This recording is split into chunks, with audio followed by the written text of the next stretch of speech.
I guess last time I was forgetting to give you any motivation for why I'm doing all this nonsense.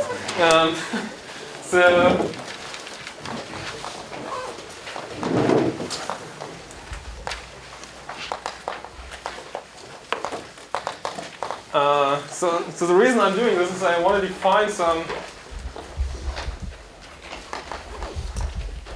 affine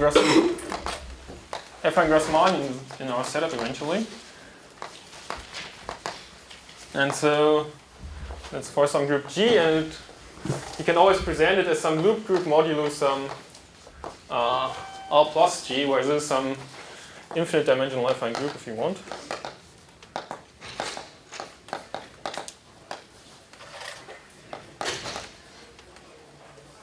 And so it's easy to show that this guy is a faithful diamond because like it has this faithful covering by LG. Yeah, I'm really looking forward to better names for these guys, for these faithful diamonds. But like, for the sake of being able to talk about them, let's stick to this. What about brilliant sheaves? What about brilliant sheaves? Brilliant sheaves.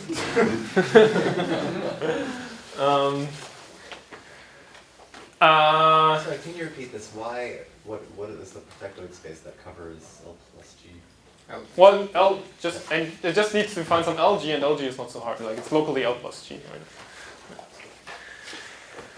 right? This is just motivation. This is just motivation. So later I will discuss this in more detail. I just want to say that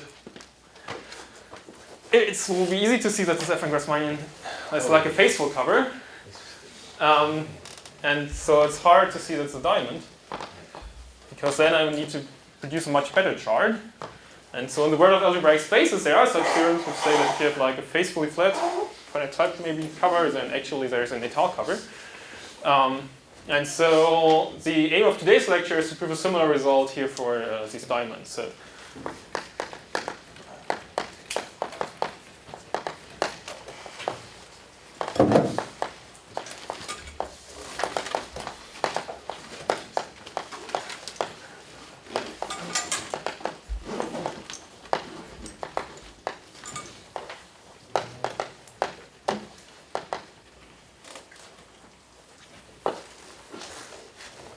the method adapt to give a result in the context of reasonable adic spaces too, or this is something really specific about diamonds and characteristic P and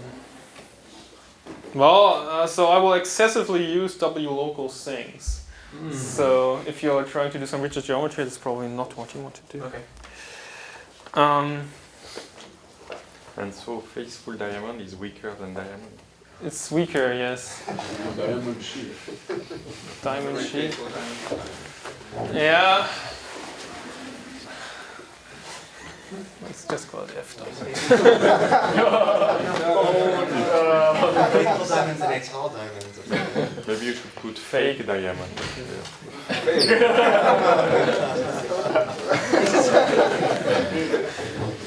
Counterfeit.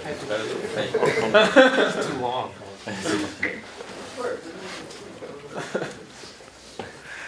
I'm sorry.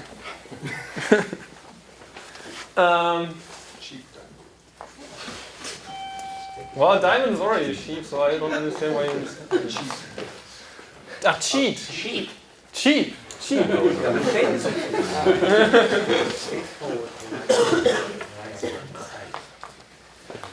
Underline. So back to underlying topological spaces of fake diamonds.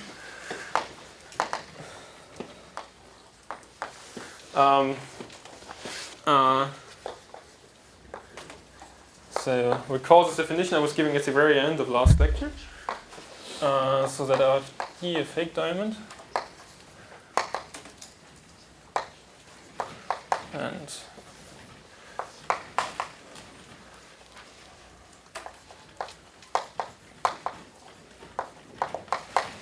I choose some faithful presentation.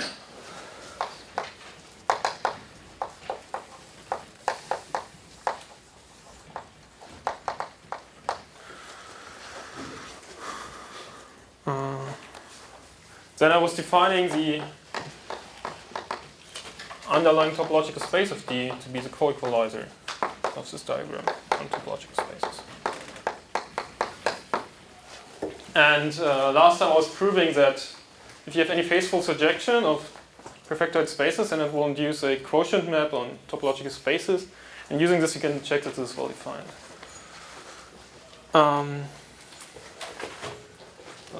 There's a topological space.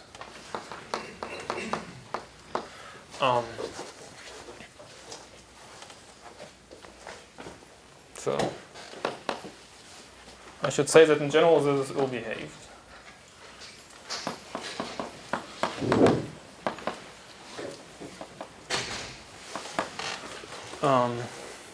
Just meaning it has bad properties. It has bad properties, so it might not even be like T0 or something, I suppose. And so one aim of today's lecture is to single out a class of fake diamonds for which the underlying topological space actually says something about the space. But let me start with some general observations. So one is that if I start with an analytic adic space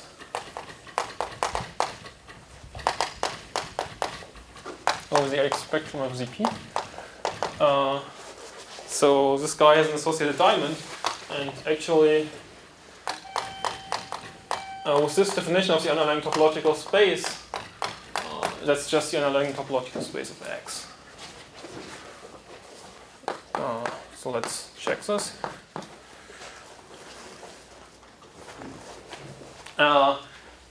So I guess I will only check in the ephemera case that there is such a homeomorphism, and I'll leave it to you to check that it's actually canonical.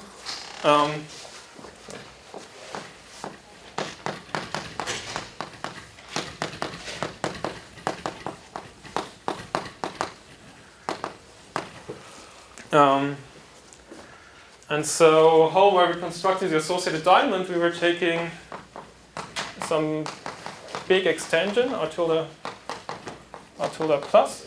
So it's some kind of G torsor where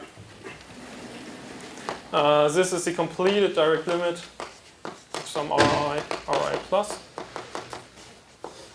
Complete. Where the Ri plus is a Gi torsor over Rr plus, finite étale, right? And so there's a finite group, and G is the inverse limit of these finite groups. Okay, and I want this R tilde to be perfectoid.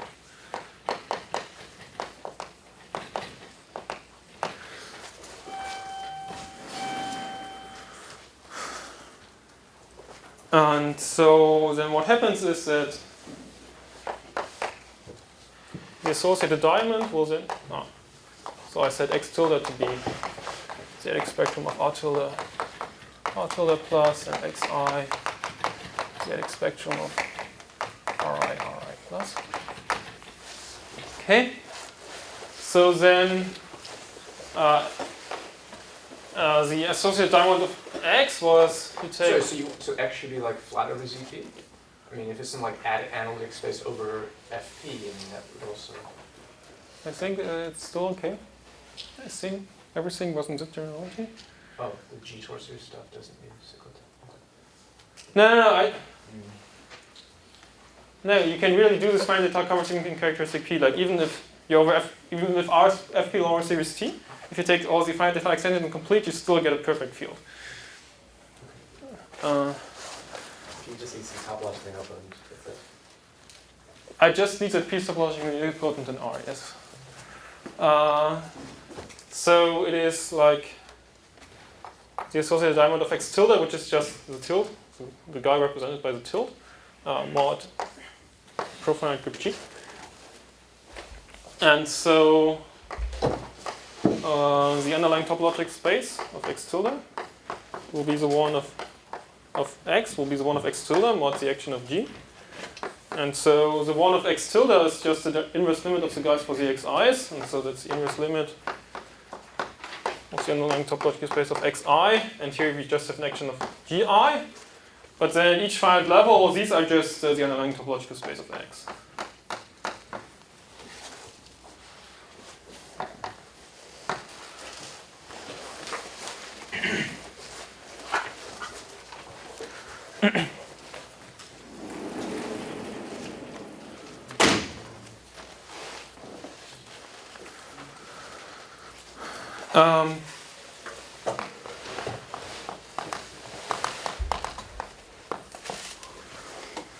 So there's one other thing that can be seen in general on like topological space, and that is open immersions. So I map E to D, take diamonds.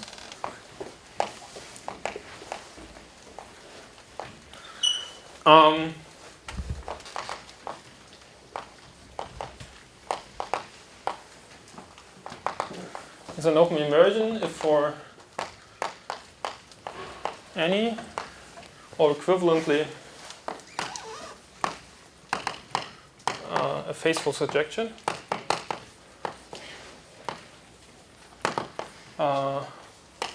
X diamond to D. The fiber product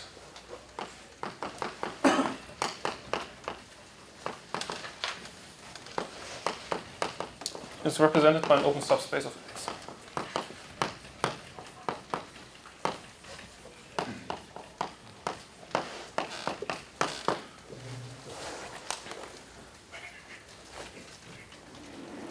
That makes sense. It's represented by an open subspace of X. Well, no, I didn't define like. The diamond associated to an open subspace. Okay. By it's represented by, so it's a sheaf, Diamond, and so it can be represented by an object of the side.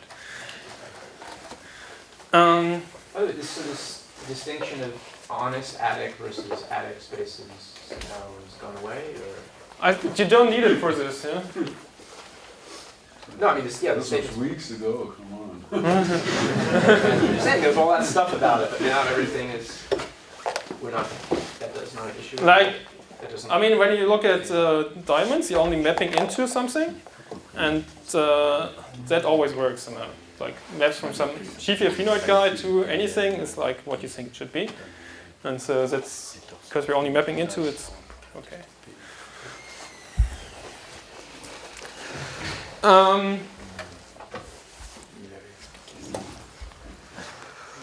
Okay, so then.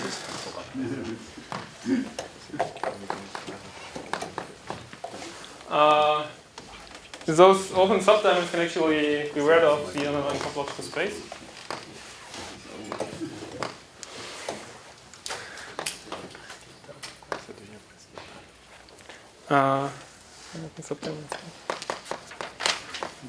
So of course in this case this function will actually be injected. Yeah? Are the same thing as open subsets. U of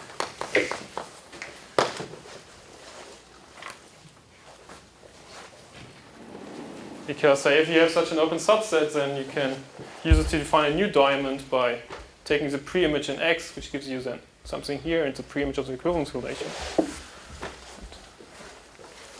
And so you can look at, if you have an open subset, you can look at those maps into D which factor on topological space over the open subset U, and this will be a new diamond. So, direct check.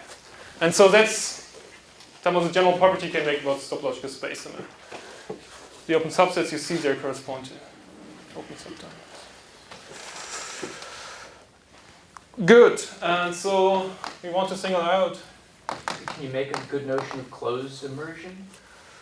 I mean, do you have a reasonable theory of, I guess, descent for sheet? Well, I guess whenever you have something inside of D which is closed and stable under generalizations, stable under generalizations should always be somehow, then this also defines a diamond if you regard those maps which factor over this closed subset. It's kind of like an underlying reduce for a Yeah, right. That works well. That works.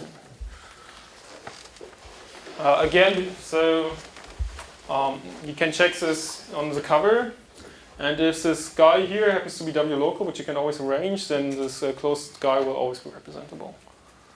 But the reducedness. Oh. So actually this works for any pro-constructible subset which is generalizing.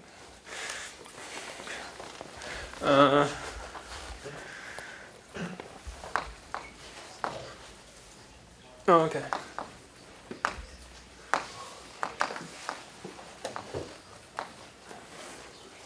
Signal those diamonds.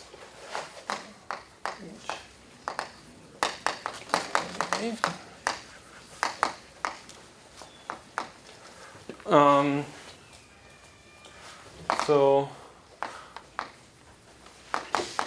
this will require us to assuming that D is quasi-separated. And so let me first briefly recall some nonsense about such notions in the topos. So recall from SGA4 the following notions.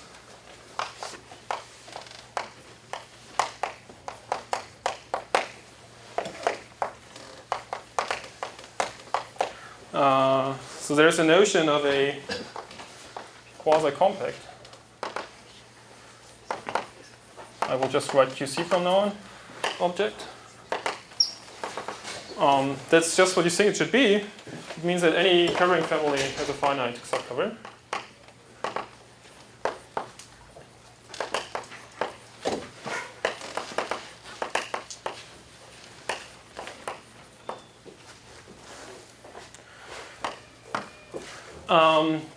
And then you also have a notion of quasi-separated objects.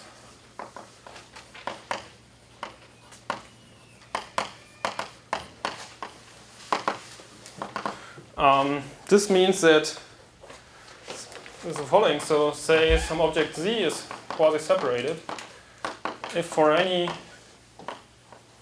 quasi-compact X and Y which map to Z, the fiber product is quasi-compact. So if you think of these guys as being topological spaces, then it's the usual notion that something is quasi-separated if the intersection of any two quasi-compact opens is still quasi-compact. Okay. So in general, we probably can't say very much about these guys.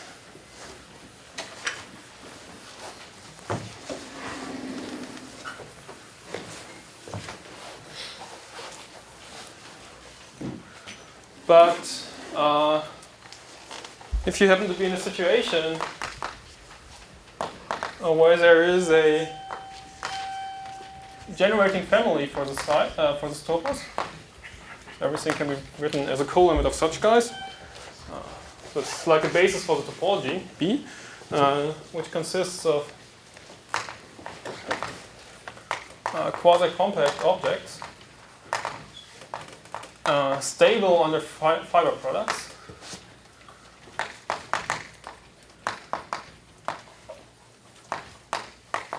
Then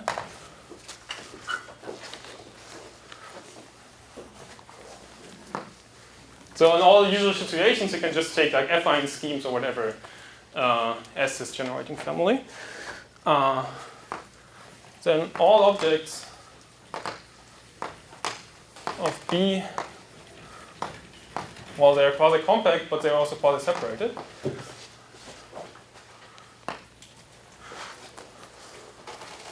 And some object Z is QC if and only if it has a finite cover by objects of B.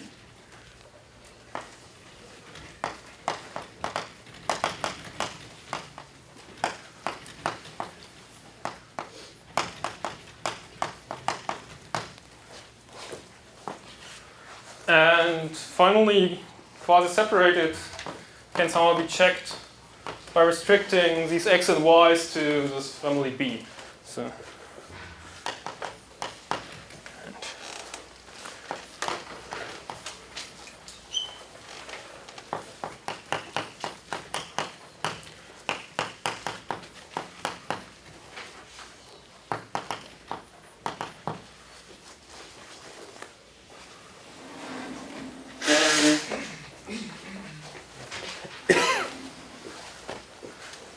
And you could also further reduce, say, if you have a cover of this guy already by objects of P, then it's enough to check it for objects in this cover.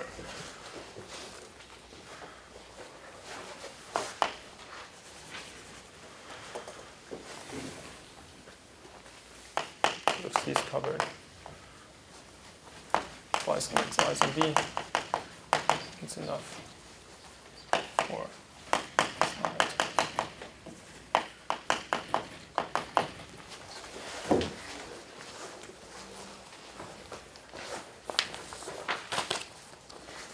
Okay.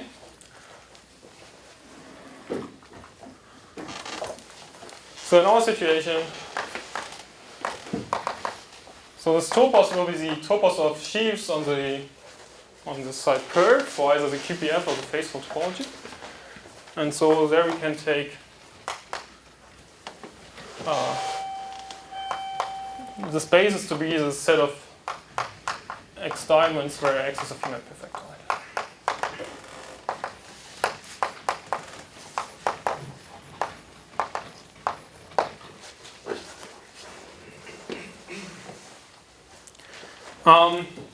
However, I should make a warning here that there's one thing here which is very different from most usual situations, namely the spaces is not stable under direct products.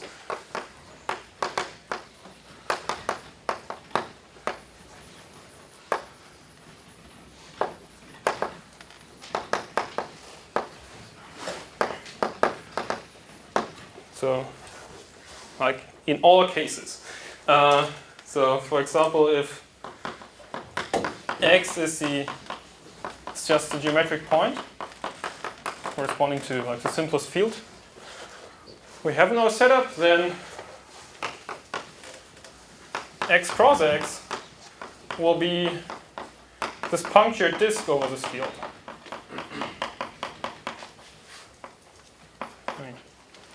Diamond. And this punctured disk is not quasi-compact.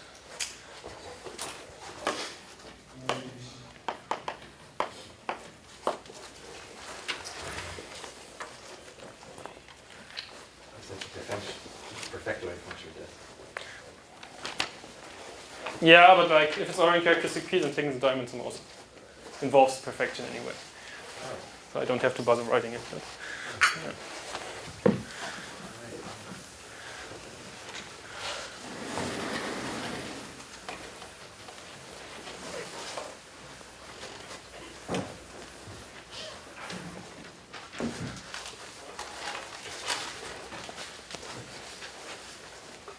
All maps of analytic adic spaces are automatically adic.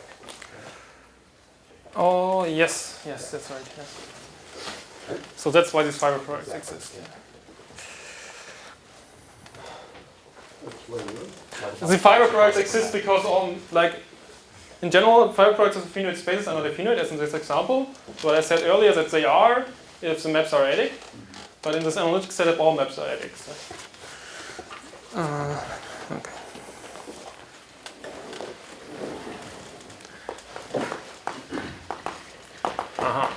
So now it will turn out that fake diamonds can still be nice. So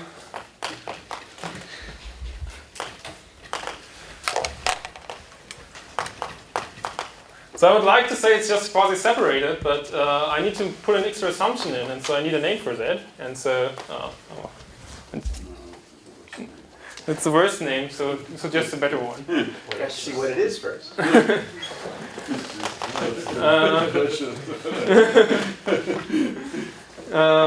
Quasi-separated? No. So it's quasi-separated. And secondly, the underlying topological space of D admits a neighborhood basis consisting of the underlying topological space of E, where E and D is a quasi-compact open. Quasi-compact in the sense of that definition as well.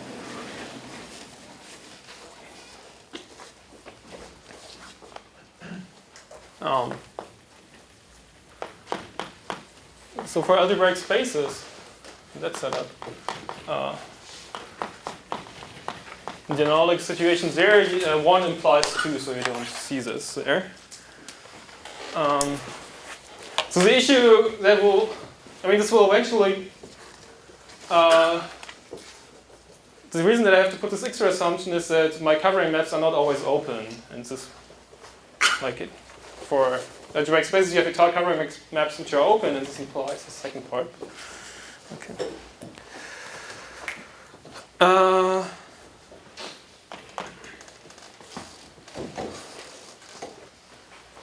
Also, I should say that if some diamond is quasi-compact, then so is the underlying topological space of D.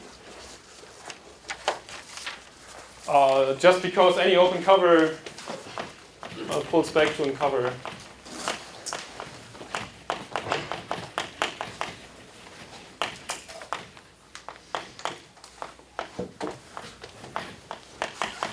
Such that it was a covering if and only if it's a covering afterwards.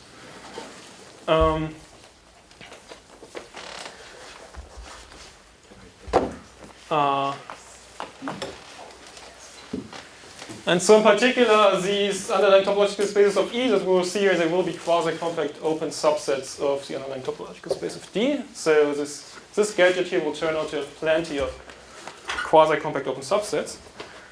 And so also if D is Quasi-separated and E is a subguy of D, then E is Quasi-separated. That's because you can... Subguy means open, yeah?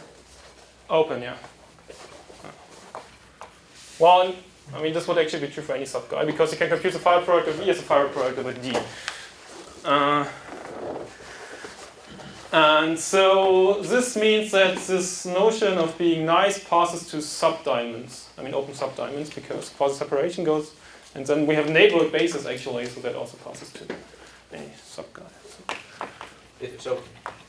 Yeah. No, it's open. So thus, if D is nice, and E and D is open, then it is nice.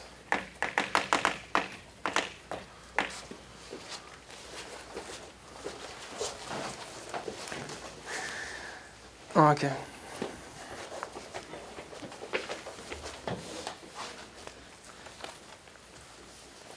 And so the goal is to show that in this case, this underlying topological space of D has some nice properties. And so when understanding this, we're always allowed to also assume that it's quasi-compact because it's covered by such quasi-compact subguys. Can you give an example of, or do you know an example, I should say, of a fake diamond that is not nice? Yes. Okay. Even a real diamond. So what you can do is you can take this example that we have here, this perfectoid field, but really you could take any perfectoid space and can divide it by the Frobenius, integral power of Frobenius, which is an automorphism there. It acts freely, certainly not on the topological space, but on maps, because on maps it will map T to some power of T, which is some different thing. And so that gadget, if it takes a fiber product, you will get integral Z-num, like infinitely many copies of this guy, so that's not quasi-compact. Sorry, that is the product of this guy with, say, SPD. However, if you take the product with some other non-Archimedean, like with just this guy again, then this will turn out to be a nice diamond. Oh, you don't see Z many copies of the quotient again? It's weird. So if you take like the product of 2 times these guys, you get this, and so if you then divide out by 1 copy of Frobenius, you're just dividing this by 1 copy of Frobenius, which acts totally discontinuously on this space with a quasi-compact quotient. If you try 2 of those quotients together, you get Z many copies of the quotient. No, that's not. So let's call this D. But if I take D, take the product of this guy, then this is this punctured unit disk. Mod Frobenius to the Z. And that's a perfectly nice diamond.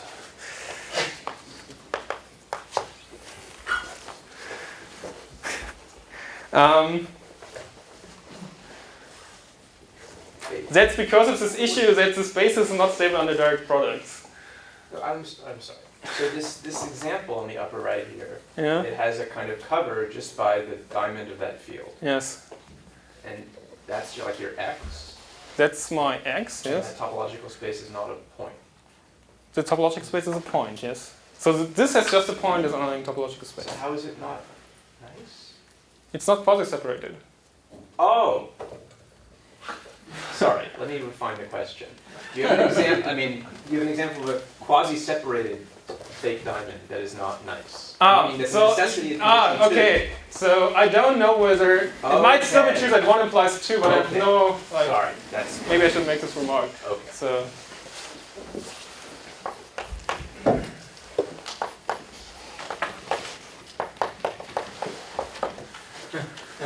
The first one and two. Yeah, in definition.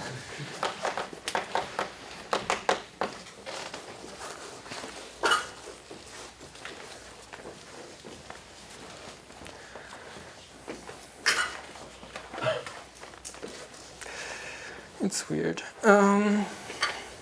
Okay, so let's try to prove something about these nice guys. So need a nice quasi-compact fake diamond.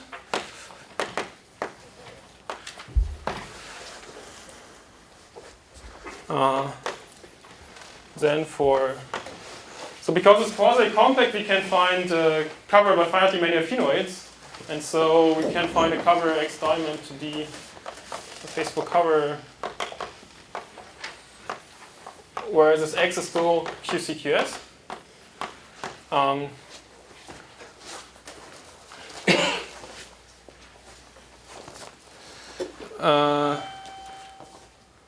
Then also this equivalence relation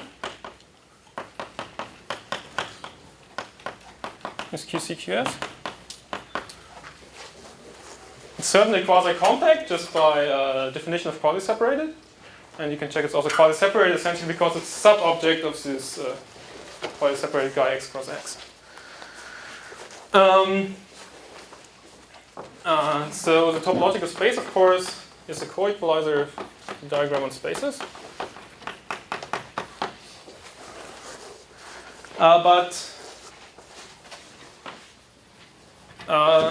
This now turns out to have a nice property that this is actually a spectral space.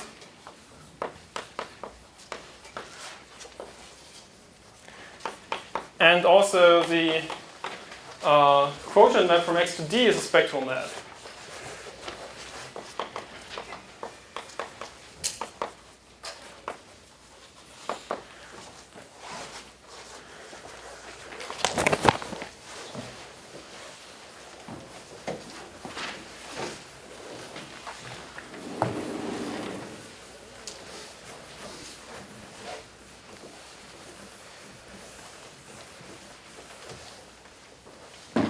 So basically, condition 2 in the definition allows you to just use the same proofs that you use for algebraic spaces.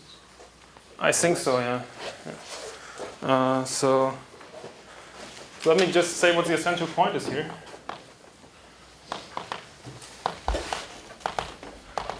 So what does this? So the crucial property of a spectral space is that it has lots of quasi-compact open subsets, and the requirement that this is a spectral map actually says that those should come from quasi-compact open subsets of X, which are stable under the equivalence relation. So we need to construct many quasi-compact open subsets. U of X, which are stable under the equivalence relation.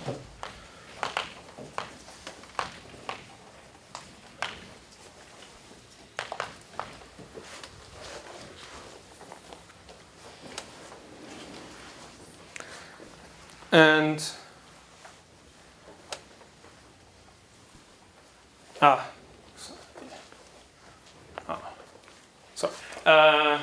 but by 2, in the definition of nice,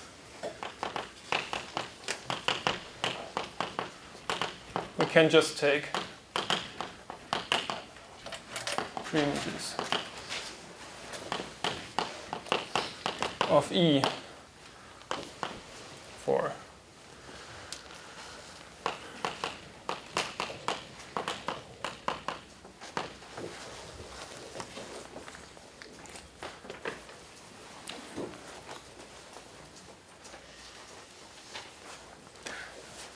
sorry. I guess this first line should have been the introduction to a different proof. But anyway, so it's still the crucial point is still providing lots of quasi-compact open subsets whose pre-image in X is still quasi-compact, and so that's provided by such guys.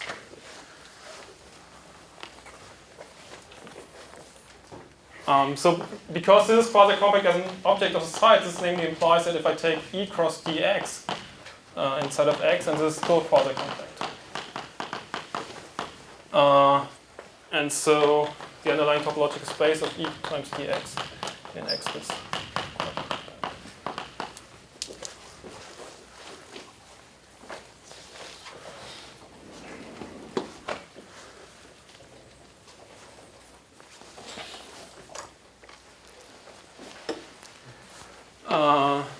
So the corollary of this is that in general, if it's not necessarily quasi-compact, then if D is just nice,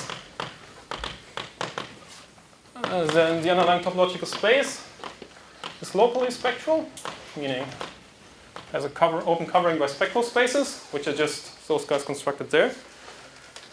And also D is quasi-compact if and only if the underlying topological space is quasi-compact.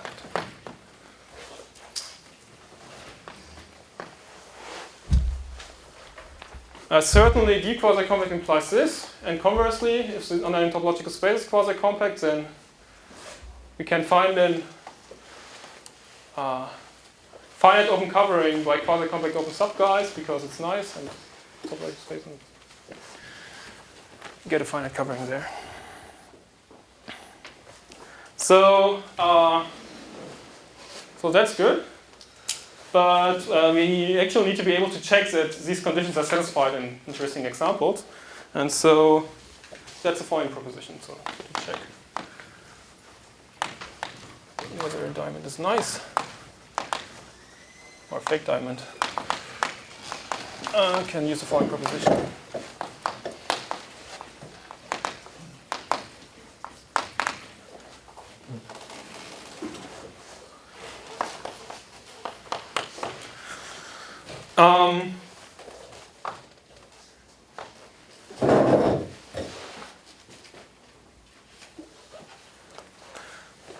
So let me first say it's a purely topological statements I will need.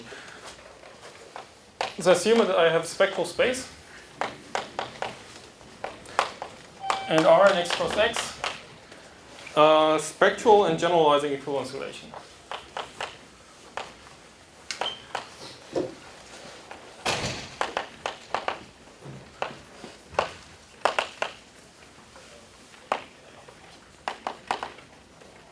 Does that mean that the maps from R to X are each generalizing?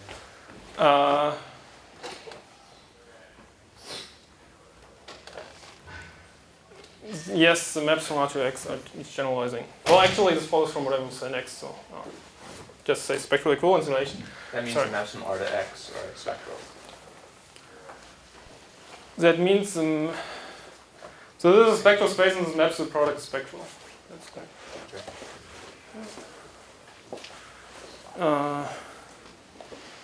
I mean, it's equivalent to the map to X being spectral. Okay. Such that the projection map from the equivalence relation to X is open. So that's the thing that will always be satisfied for algebraic spaces if you pick an étale presentation of it.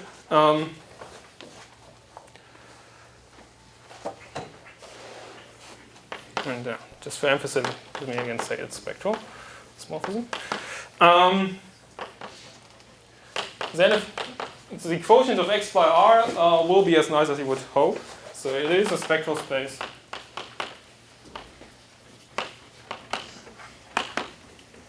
And the quotient map from X to X mod R is spectral.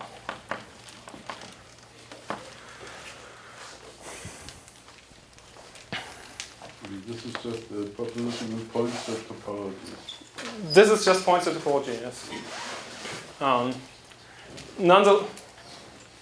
But it fails if I just put generalizing here. So generalizing would always be satisfied in my setup. But then you can build examples where it's not true. So for example, you can take you can build the, as this quotient, you can build the usual interval from 0 to 1, the compact Hausdorff guy. You can cover it by a profinite set. And then you get some equivalence relation on it, which will be spectral, would certainly be generalizing because there are no generalizations whatsoever in these profinite sets, and so, but like the interval is not spectral. It doesn't have so many quasi-compact open subsets. So we need to produce again such open subsets as there. So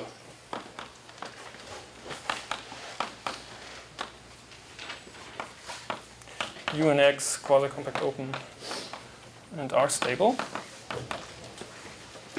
But under the assumptions that I put, this actually just works. So let's say we have the two projections S and T from the equivalence relation to X. And then let V and X any quasi-compact open. Because X is spectral, there are plenty of those. And then if I take the pre-image of V in R, it's still quasi-compact open because the map is spectral. So here I'm using an R-X as spectral.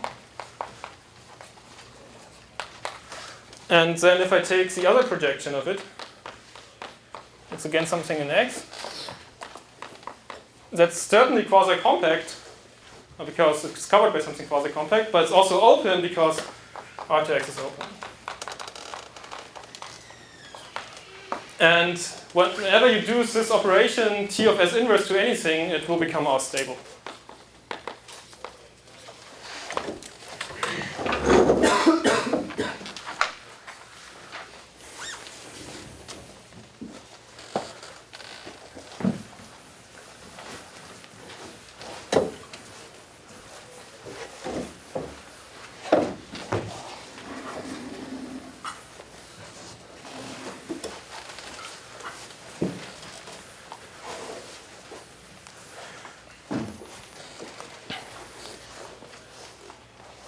So yeah.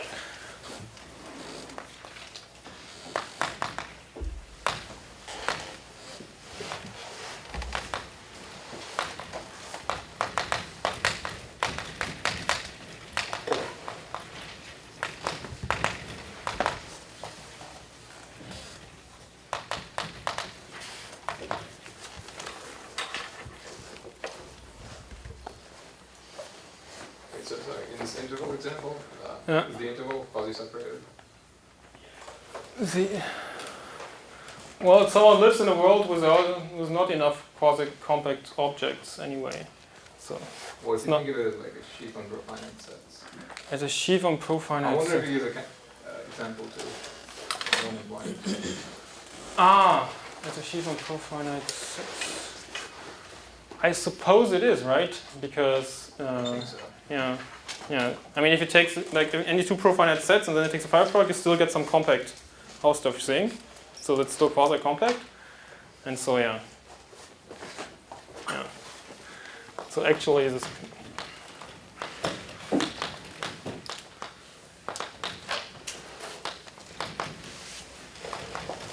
quasi-separated, but not nice.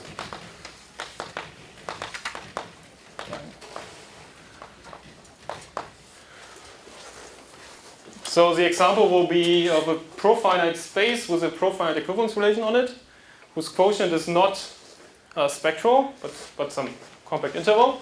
And so you can take the same quotient as diamonds and then it should have these properties.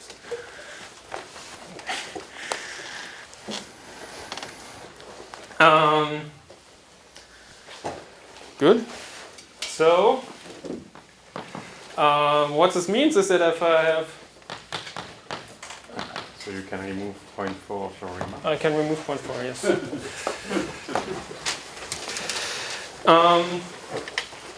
if I have a diamond and assume that there exists Appreciate yourself as T.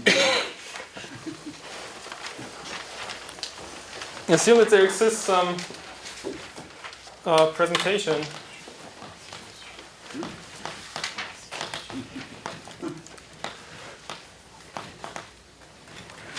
faithful presentation R diamond to X diamond to D, where R and X are QCQS.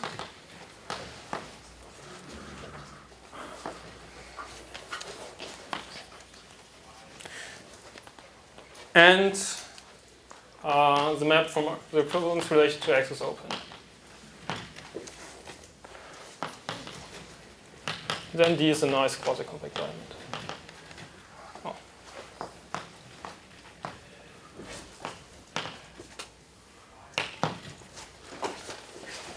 D is nice and QC.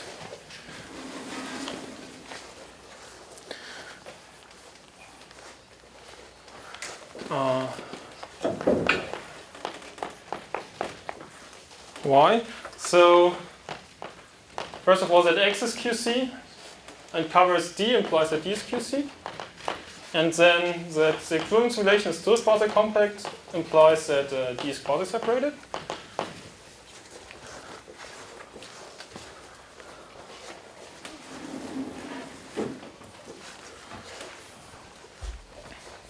And then the proposition, this point set topology thing, implies that the underlying topological space, which is X mod R, is Space of X mod space mod. Space of R somehow. is spectral, and the map from X to D is also spectral. And so then any quasi-compact open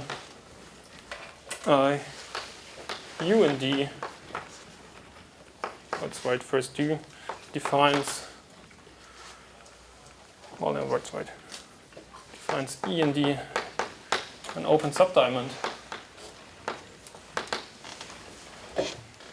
which is covered by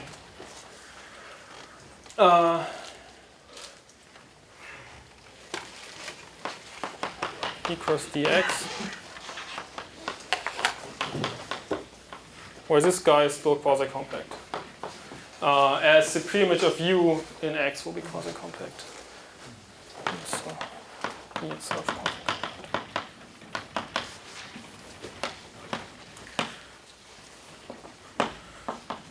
And so there are. Is it just elementary to check that the image of R? Yeah, it's elementary to check that the image of R. Like here I'm using that it's a substring, but actually if I look in topological spaces, it doesn't map injectively into the product, but the image of some spectral map is still spectral. Okay, great.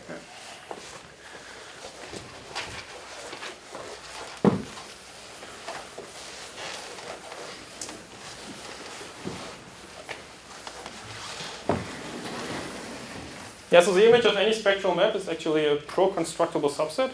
And pro-constructible subsets, spectral spaces are spectral.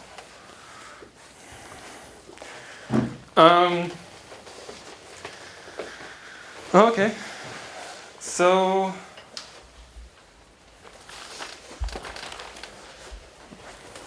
I don't think I will get to what I wanted to do. Anyway, so using this, you can actually check that if X is a quasi-separated analytic adic space,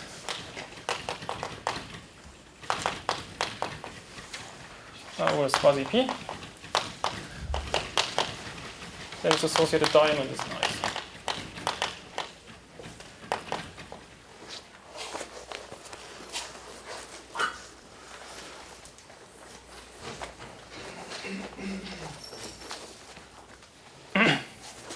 Okay, so the theorem I wanted to explain today, and let's see how far I will actually get, is the following. So let D be a nice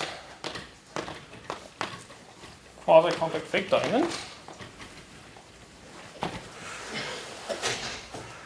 And so this means that there exists some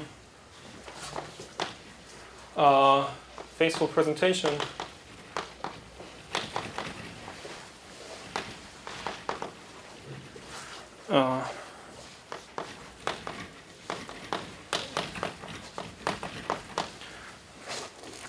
of D such that this map will be spectral.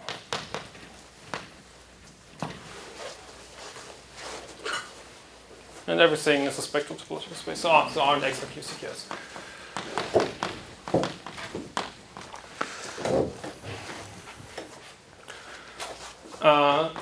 Let's assume over that the following conditions are satisfied.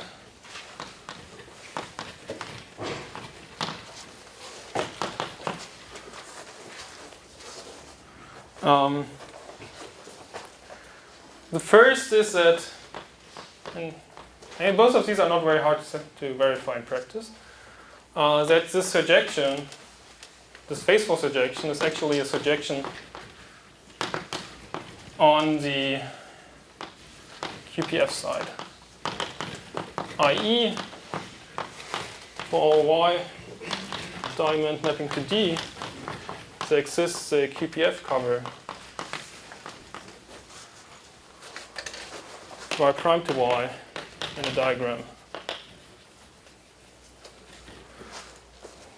So Y diamond maps to D, that's covered by X diamond, that's covered by Y prime diamond, and I want this to lift.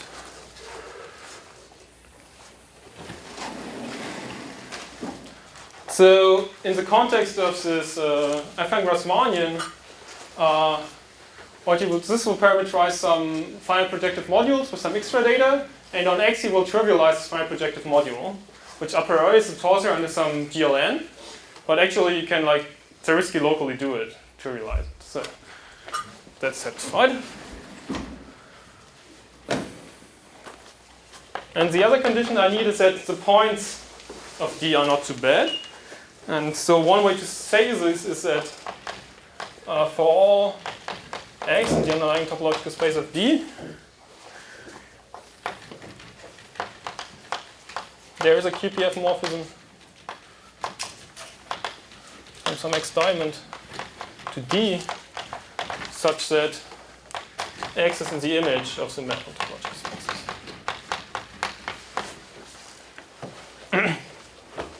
Sorry, so if D is not an actual diamond, what do you mean by QPF morphism? That's still both sheaves, and I defined the notion of QPF morphism for any map of sheaves.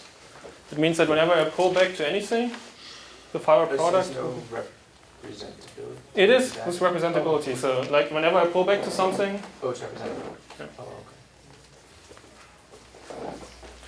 And so, checking the second condition here, it's enough to check that D admits a stratification which has QPF charts, for example, because then you can use any of these points will be contained in one of the strata, and then you can just use the chart for the stratum. And then the conclusion is that then D is actually a diamond. Well, still nice in QC.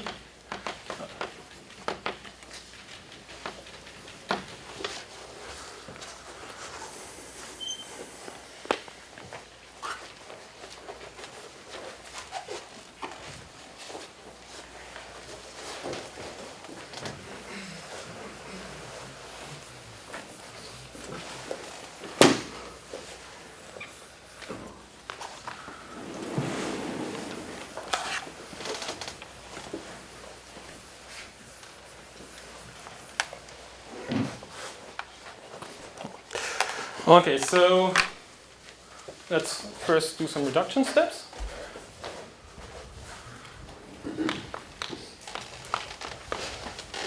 So what do we actually have to do?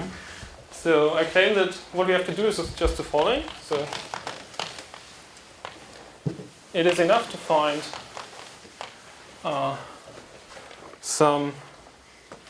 find a surjection y diamond to D, which I don't want any relative representability assumptions to have on a priori. I just wanted to have profinite geometric fibers.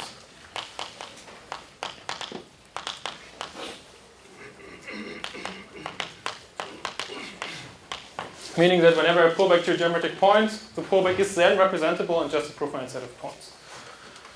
I'm sorry, so back to number 2 here. Yeah. So what were you saying is automatically is relatively representative? When I say QPF morphism, it means that this Oh, that's part of the definition. Okay, sorry. So that's why I'm not saying QPF there. Sorry.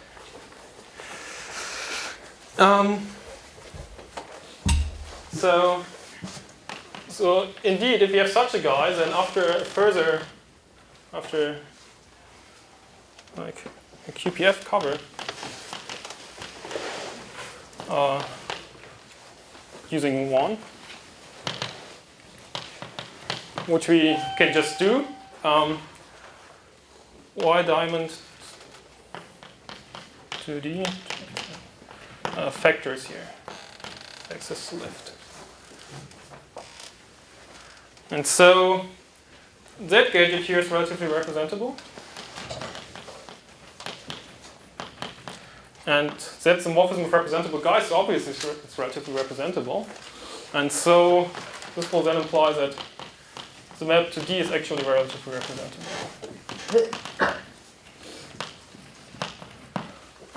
With QPF geometric fibers, with profinite geometric fibers.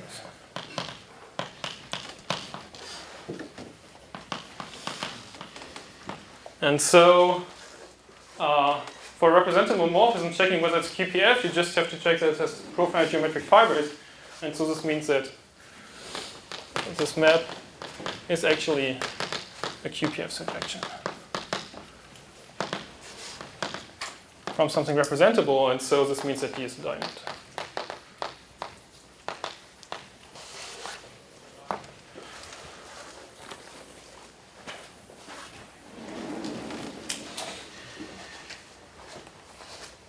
Okay?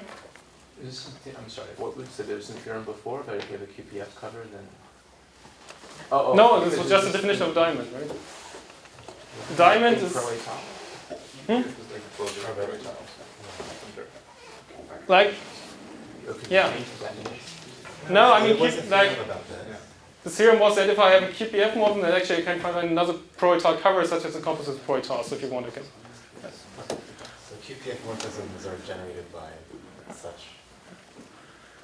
No, so my definition of diamond was really about QPF surjections. And so we're reduced to providing such a map. So, okay. So what else can we assume? So we can also assume that this covering guy is a phenoid, just by replacing it by finite disjoint union of a phenoid guys, using that D is quasi-compact. And then we can also further refine our covering and make it W local.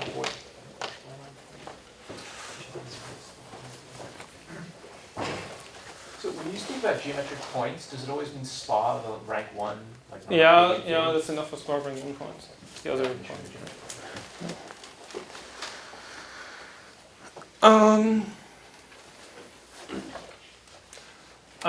So making this reduction has a convenient property that any quasi-compact open. So, I mean, what is the W local perfectoid space again? It's essentially a profinite set of points. And so I claim that any quasi-compact open subset U of X is a phenoid. If it was literally a profinite set of points, it's sort of obvious because a quasi-compact open subset is just an open subset of this profinite set. That's a rational subset. So that's a slightly non-trivial exercise, which is just some stupid point set Baudian W local spaces, so I want to skip it. And so our strategy for producing this map Y is actually to do something more or less canonical, and So somehow first we split up the diamond as far as possible using the W localization, and then it's essentially about points, and then we just do some argument. So Why are you allowed to, you're going to reduce to the case that x is W local by passing to x upper z? X upper the T. Or t or whatever? Yeah. Yeah? Yeah, but I mean, I can choose my cover as I wish somewhere in this presentation. Yeah. I can.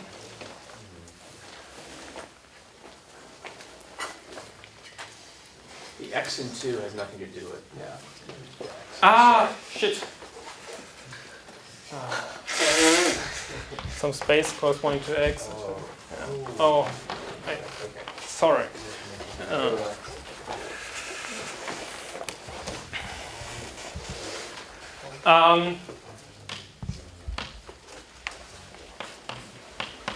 So we're making our diamond first of all W local, meaning we're taking D, the product with the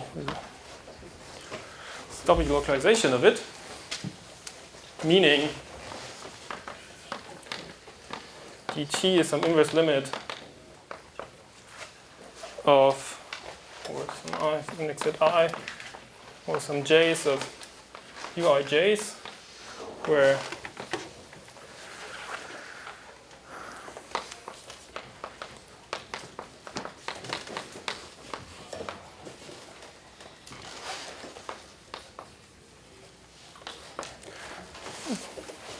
so, I mean, this dz was of the form an inverse limit on topological spaces of this form, where this is finite.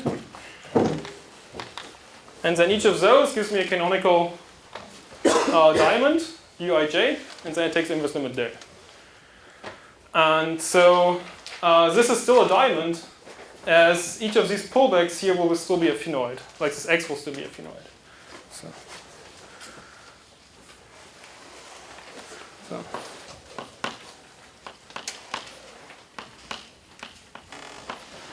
covered by x cross.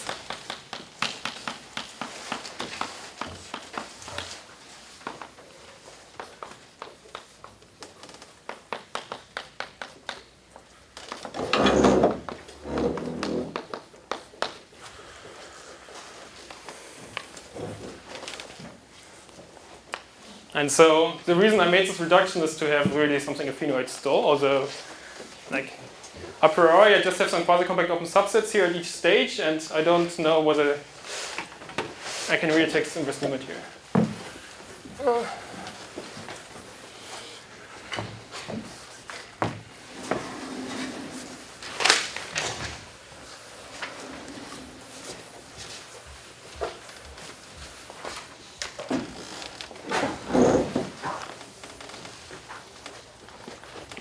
So then this map has profinite geometric fibers.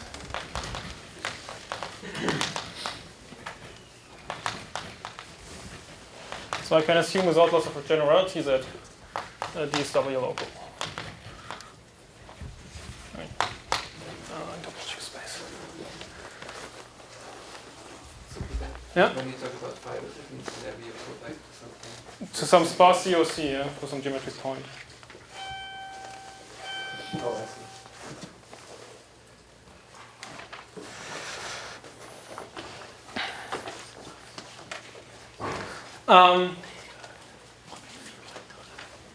So it still also makes sense to talk about finite étale covers of diamonds, because finite étale covers actually also glue in the faithful topology. And so I also want my D to have no finite étale covers, and this I can again do by just adjoining all of them iteratively. If you're clever enough, you can avoid set theoretic issues.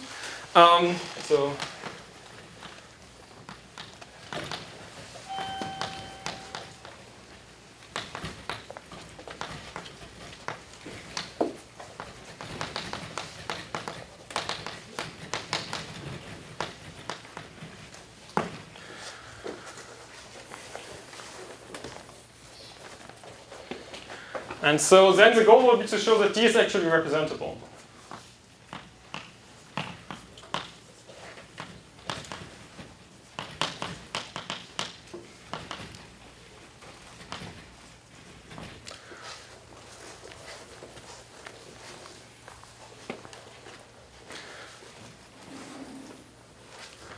And so what we'll do is we'll first check that all the points are representable.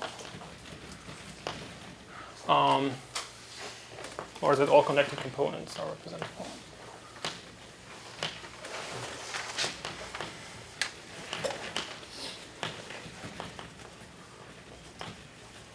What structure does a connected component have? It's still a diamond. It's some intersection of open and closed guys. Each of those give you a diamond, and then the intersection is still a diamond.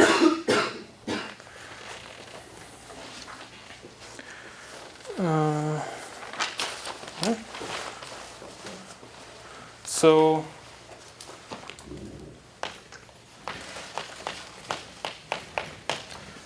let K and D be a connected component.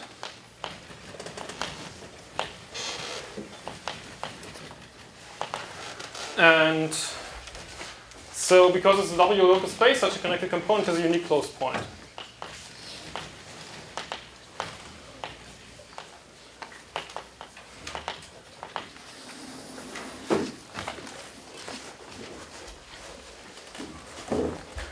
And now let space X diamond to, well, operator D be a QPF morphism such that X is in the image.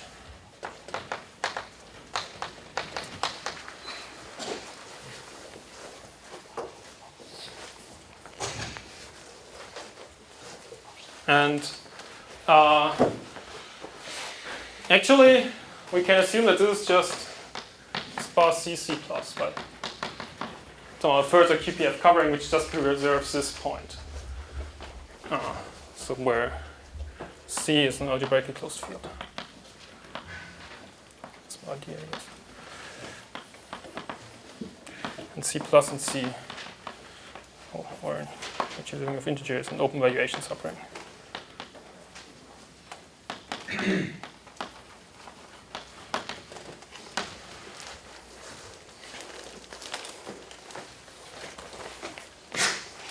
And so then, actually the image of this guy will be contained in K, because this guy is connected, but also because all maps are generalizing, it will actually be equal to K.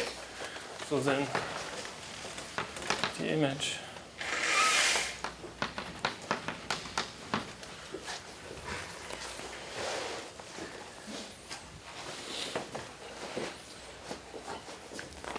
and so what I'm trying to prove is that necessarily this point has to be the quotient of this guy by some profinite group action.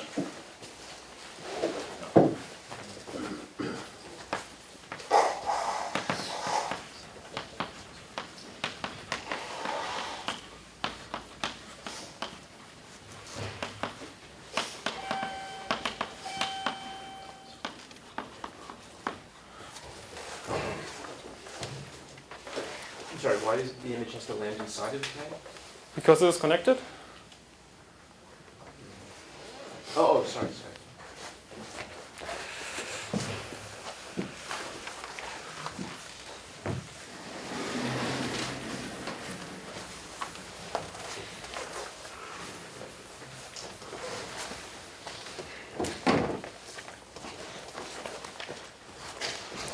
Okay.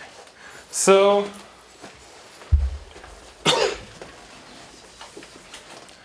what happens if you take this fiber product? So because it was a QPF morphism, you can check it. And now there is some slight subtlety if C classes are error valuation, but you can easily control that. So let me pretend that this was actually your C, so just a point. Then this would be some profinite set of points. Profinite set of geometric points.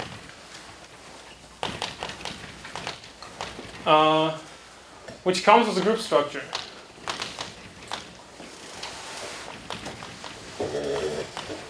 All of its points are geometric points.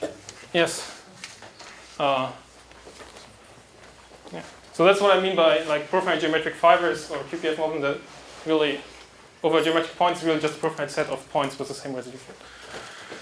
And so because this comes in this way as a fiber product, some is an equivalent relation, so it comes with a group structure. And so any profinite set with a continuous group structure is actually a profinite group. I mean, so there are two ways to read what a profinite group is. Either it's a group whose underlying topological space is profinite, that's what it is, but a profinite group is also an inverse limit of finite groups. And the two notions agree, conveniently.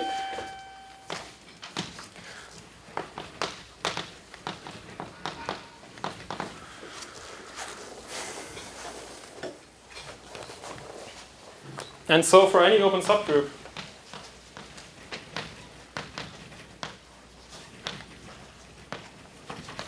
H and G, I can take the space mod H. Yeah? Yeah, then, so K is equivalent topological space, but you identified with the corresponding subdiamond? I can identify with the corresponding subdiamond, yes. There are photos taken here. It's all on video.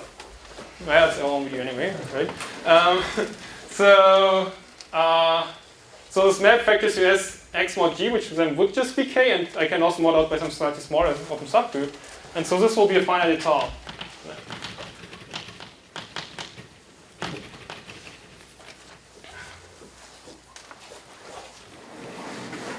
Okay, and I guess so far I haven't used anything about things being nice, but now this assumption kicks in.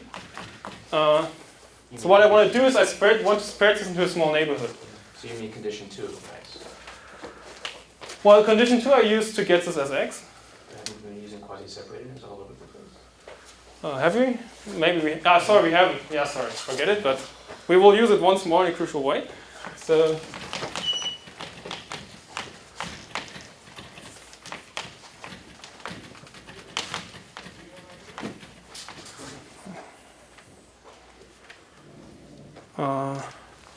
And K intersection of U and D a quasi-compact open subset.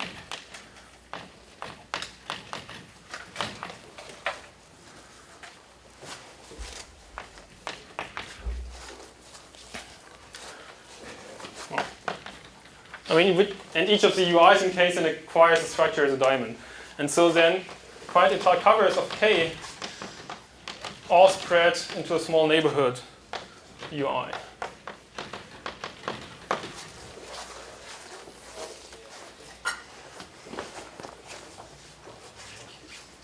Pro QC open. Pro quasi-compact. So these guys will be quasi-compact open. It's an intersection of that.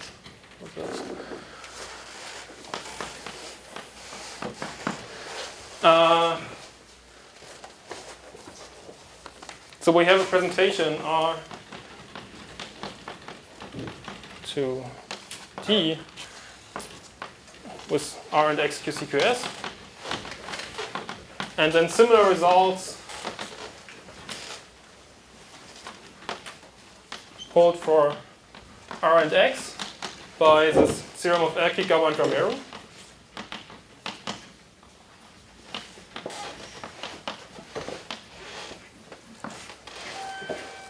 And then you can just descend to D. So if you have a finite cover of K, then you can pull it back to something on X, on some pro-quasi-compact open subset. On X, it spreads essentially uniquely into a small neighborhood. And so the two pullbacks on R will also be the same on the quasi-compact open subset. So you get a descent datum which satisfies the cold-cycle condition maybe after a further. Making a bit smaller even further. And so then eventually this descends to a finite cover of D. There's no problem like trying to shrink an equivalence relation but keep an equivalence relation. Now, I mean, the intersection of open subsets comes from below, right? It's the open subsets you have to take. Say that you're spreading out. You can spread out over a pre-image of some UIs like that. Yeah, spreading is initially on X, and then. But on a pre-image, and then. Yeah, but then you have that spread. And then you spread, but you can. Like the equivalence relation exists on this pre-image, and there's an equivalence relation there. Oh, and okay.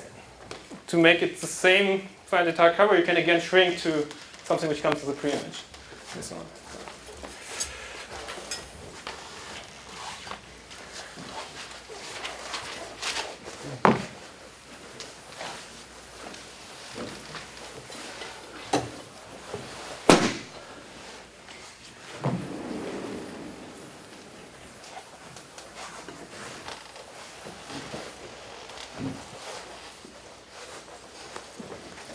And so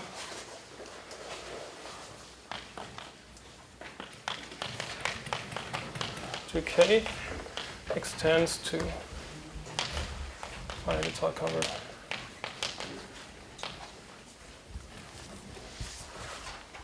I don't know, so UI tilde to UI, where UI in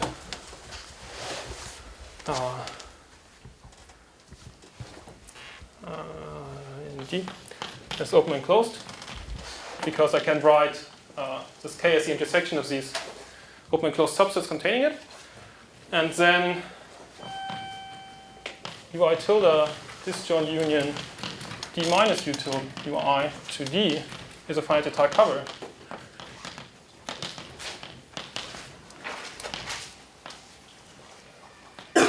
Which by assumption we have already split it.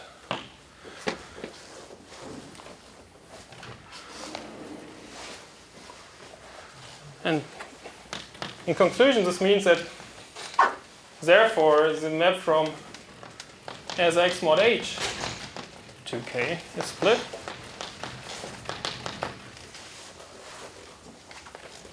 But there are only finitely many possible splittings because of this finite guitar.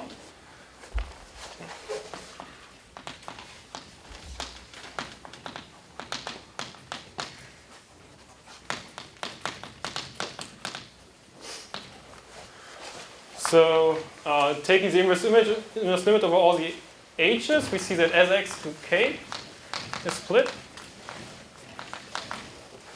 And so the set of splittings is an H torso. The set of splittings is an H torso, yes. G mod H, I guess. But, yeah. And so, but this Sx was just this body CCP, so it's connected.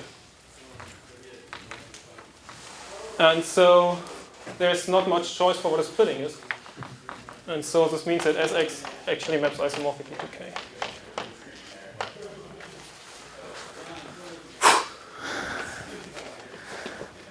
So that means that any connected component is actually some geometric point.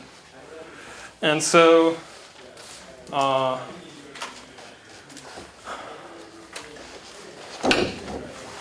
yeah, I have 2 minutes left, so finally D is representable.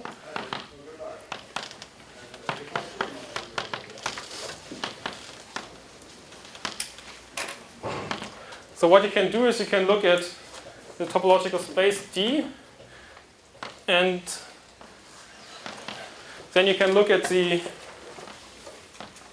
OR plus mod pi sheaves. No, sorry, X.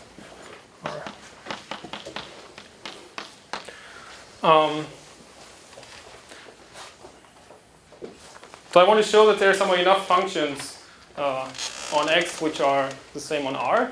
And so first I do this mod pi.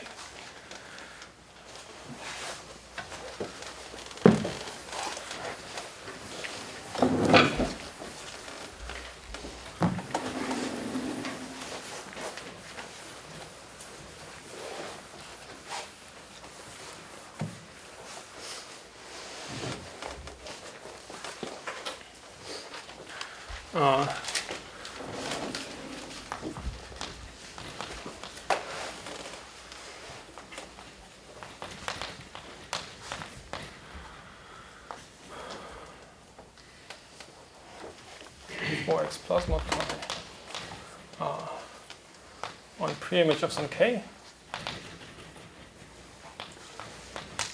splits uniquely, lifts uniquely, essentially uniquely, to a small neighborhood, meaning you can lift it and any two lifts are the same on a smaller neighborhood.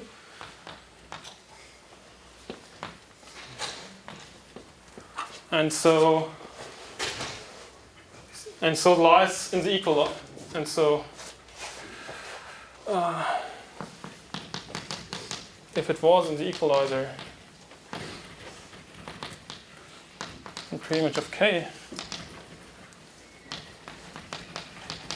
it will lift to the equalizer in a small neighborhood.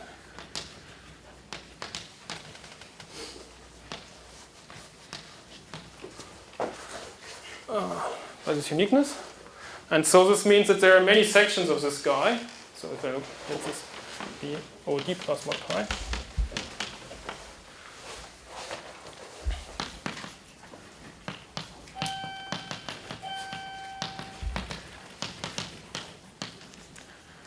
Here's a sheaf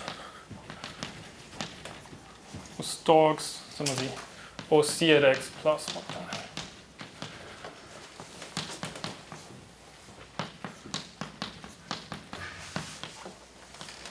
Or C of x plus is the thing that occurred.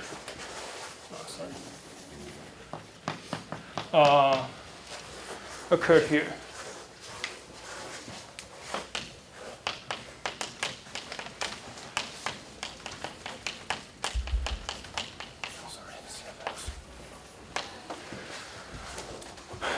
And so this means that this is a very nice sheaf, which is somehow perfectoid as a sheaf.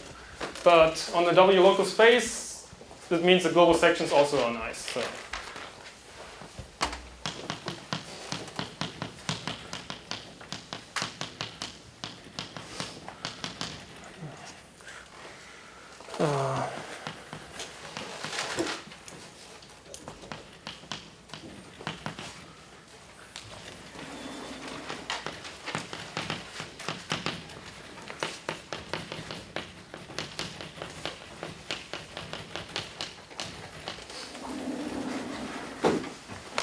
And then you can define A plus as the inverse limit or Frobenius. Well, that's again where quotation marks. The Frobenius of this guy, which will then make this the A plus mod pi and A be the A plus invert pi. And then finally, this D will be the adic spectrum of A plus. And this thing is stably uniform by construction or something? Yeah, if you have an ring over like mod pi, which with this property, then some of these will satisfy all the usual things. So there's like a notion of integral perfectoid algebra and blah blah. Spa-D. Okay. Cool.